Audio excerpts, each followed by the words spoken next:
Hello tout le monde, je suis ravie de vous retrouver aujourd'hui pour une nouvelle vidéo.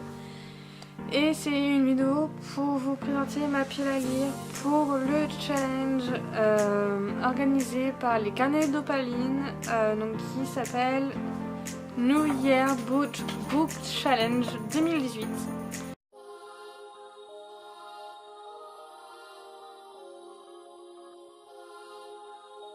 Donc il s'agit d'un challenge où tous les mois on a un thème imposé et le but c'est de lire un livre qui rentre dans ce thème.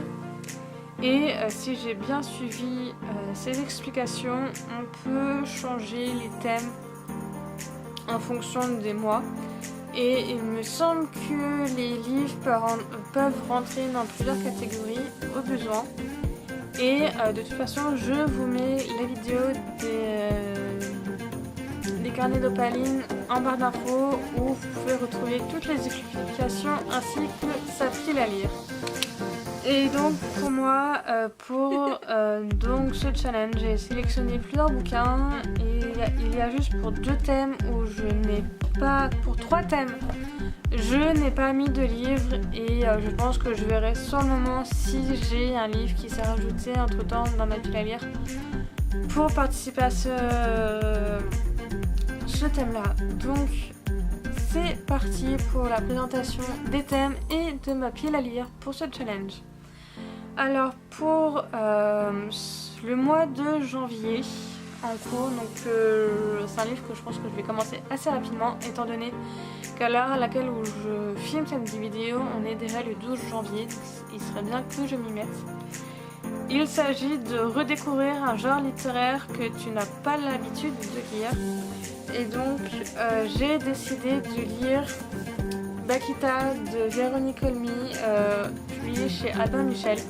Donc c'est un livre qui est sorti pour la rentrée littéraire de septembre 2017 et c'est un livre historique.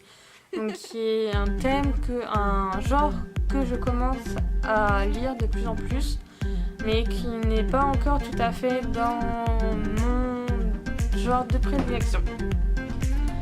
Ensuite, pour le mois de février, le thème est « Fais-toi plaisir et dévore un livre de ton genre littéraire préféré ».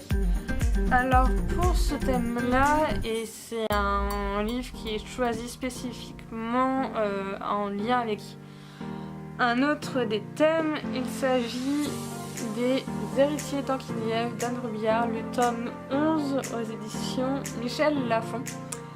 Voilà, donc qui est de la fantasy, c'est un genre que j'adore, que je lis depuis des années. Anne Robillard, c'est une auteure que j'ai découvert quand j'avais 12 ou 13 ans, avec les Chevaliers d'Émeraude que j'avais commencé à cet âge-là. Voilà, et donc vous verrez un petit peu plus loin pourquoi j'ai choisi ce thème-là précisément.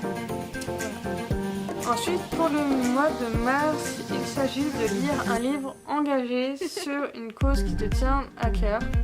Alors malheureusement, pour ce thème-là, il y a une cause qui me tient à cœur et qui est le harcèlement scolaire. Je vous avais fait une vidéo et un article sur le blog dessus. J'ai une page Facebook qui s'appelle Contre le harcèlement scolaire. J'ai un blog aussi où je mets plein de témoignages et tout ça. Malheureusement, je n'ai pas de livre sur le sujet.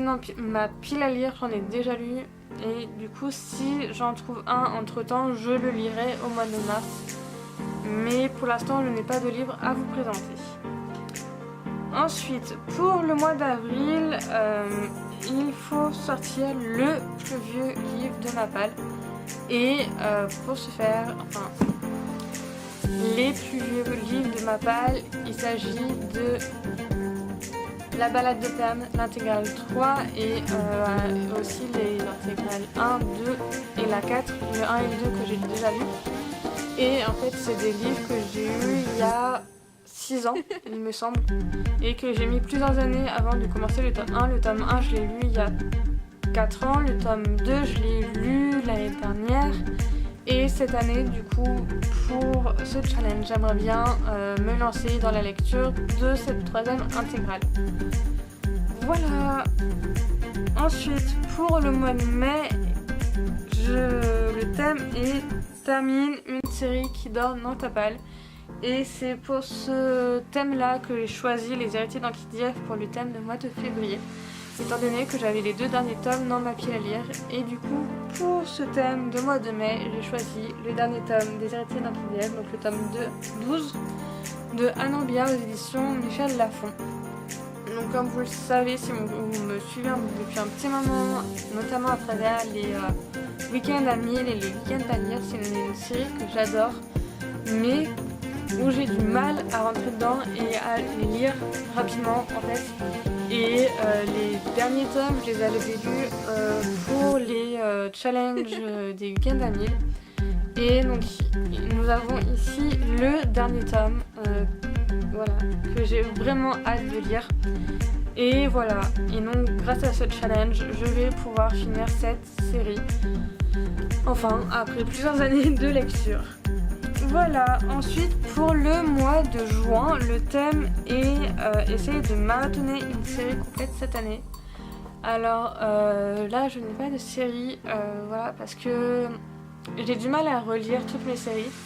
Et la seule que je suis capable de relire, il s'agit des Harry Potter que vous voyez ici. Sauf que je suis déjà en train de faire le marathon Harry Potter en lecture commune avec quelqu'un sur Instagram. Et du coup, je l'ai commencé au mois de décembre et là j'ai fini le tome 5 il n'y a pas longtemps. Et au week-end du 13 janvier, je vais commencer le tome 6. Voilà, c'est une série que je suis déjà en cours de lecture. Donc je pense pas que je vais faire le thème du mois de juin. Ensuite, pour le mois de juillet, le thème est plonge-toi dans un bon gros pavé qui roupille dans ta palle. Et en fait, comment vous dire, moi quasiment tous mes livres sont des pavés. Et les seuls vrais gros bouquins que j'ai, c'est La balade de Perne. Et clairement, celui-là fait déjà 1000 et quelques pages. Et l'intégrale 4 qui est dans ma palle fait autant de pages. Et je pense pas que je pourrais lire les 2 intégrales en aussi peu de temps. Du coup, j'ai choisi un livre qui est un peu plus petit, mais qui me donne vraiment envie. Et il s'agit du Seigneur des Anneaux, le tome 2, donc les 2 tours de J.R.R. Tolkien, chez Folio Junior, qui fait pas loin de 600 pages. Voilà, j'avais lu donc, le premier tome l'été dernier à l'occasion du challenge Tolkien, qui s'est déroulé au mois d'août et qui était de lire un livre de Tolkien, un ou plusieurs livres de Tolkien, et ça m'a donné envie de lire la suite. Voilà, ensuite pour le mois d'août, le thème est de lire un livre conseillé par quelqu'un. Et du coup, pour ce thème-là, j'ai choisi 12 ans, 7 mois et 11 jours de Loris Murel qui avait été conseillé par le Souffle des mots, donc Audrey, dans une de ses vidéos. Enfin, elle l'avait présenté en vidéo. C'est un livre qui m'avait bien plu et que j'avais acheté au salon du polar. Donc là, j'avais assisté en tant que libraire. Donc voilà pour le mois d'août. Ensuite, pour le mois de septembre, le thème est de lire un livre acheté à sa sortie mais pas encore lu. Et du coup, pour moi, ça va être Torture à l'infini de John Green aux éditions Gallimard, qui est un livre que j'avais acheté dans les 2 semaines de sa sortie et que j'ai pas encore lu et que je pense pas lire tout de suite. Donc je pense qu'il est adapté pour ce thème-là. Après, pour le challenge du mois d'octobre, le thème est affronter le livre qui te fait le plus peur dans ta pile à lire. Alors celui-là, il s'agit du Testament français d'Andrei Makin. C'est un livre que je vous avais déjà présenté dans une de mes premières vidéos. Ça fait 1 an qu'il est dans ma pile à lire et que j'arrive toujours pas à lire parce que je sais pas, j'ai énormément de mal. Il me fait énormément peur et je ne sais pas pourquoi. Pourtant je l'avais déjà commencé et je sais qu'il peut me plaire. Voilà. Après, pour le mois de novembre, il s'agit d'entamer une lecture qu'on n'a pas encore fait à cause de sa couverture. Et donc j'ai choisi Les Aventuriers de la mer, le tome 1 de Robin Hobb, donc qui est un livre qui est là depuis plusieurs années, qui m'avait été offert et, par ma tante. Et voilà, j'adore sa saga sur l'assassin royal et j'aime bien son écriture. Ce livre-là m'intéresse, mais je sais pas, la couverture ne me plaît pas et j'arrive pas à rentrer dans l'histoire à cause de ça. Voilà. Et pour finir, pour le mois de décembre, il est temps de sortir ce bon vieux livre Feel Good. Alors là, pareil, je n'ai pas de livre, je n'arrive pas à trouver de livre parfait pour ce thème-là. Alors je pense que je verrai plutôt à ce moment-là quel livre me fera envie. Et voilà, c'est fini pour cette présentation de piles à lire pour le New Year Book Challenge. Et j'espère que vous allez participer aussi. Et si vous participez, n'hésitez pas à me mettre votre pile à lire en commentaire ou à me partager le lien de votre blog ou de votre vidéo pour que je vienne vous voir. Voilà, je vous souhaite une bonne journée et à bientôt. Salut!